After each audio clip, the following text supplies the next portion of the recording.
Hi Leute, heute zeigen wir euch, wie ihr eine Husqvarna 610, eine Supermoto mittels des 3P Limiters auf 35 kW reduzieren könnt. Zunächst einmal müssen wir die eine Hälfte der Gasgriffschale entfernen. Dazu lösen wir diese beiden Schrauben auf der Hinterseite. Dann, und erfahrungsgemäß auch erst dann, entfernen wir dieses Gummi, das die beiden Griffschalen zusammenhält. Wir können die vordere Abdeckkappe abnehmen und jetzt kommt auch schon unser Limiter zum Einsatz. Hierbei ist zu beachten, dass er über eine offene, geschlitzte und eine geschlossene Seite verfügt. Das ist besonders bei diesem Motorrad sehr wichtig, denn die offene Seite kommt genau so über den Gaszug. So aufgesetzt verläuft der Gaszug nun genau in dieser Nut, die in den Limiter eingebaut ist. Die Leistungsreduzierung ist im Grunde schon vorgenommen. Setzt die Griffschale nun richtig rum wieder an und fangt schon mal mit dem Festschrauben an.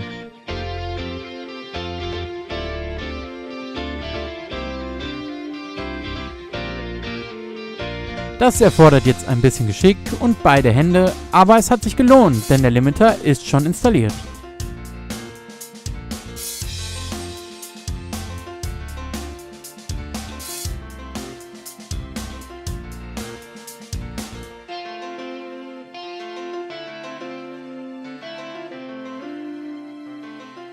Zieht nun einmal testweise am Gas, um zu schauen, ob das Ganze freigängig ist, nicht wackelt, nicht rutscht und vor allem etwas reduziert, also auf 35 kW hinuntergesetzt ist.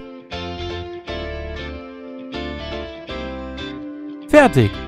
Ihr habt euer Motorrad erfolgreich gedrosselt, könnt jetzt noch das Gummi, das die beiden Griffschalen zusammenhält, wieder zurückschieben und geht dann mit diesem mitgelieferten Teilegutachten zum TÜV oder zu der DEKRA oder irgendeiner anderen Prüfstelle und könnt das Ganze auch schon zulassen. In diesem Sinne, viel Spaß beim Fahren und always ride safe!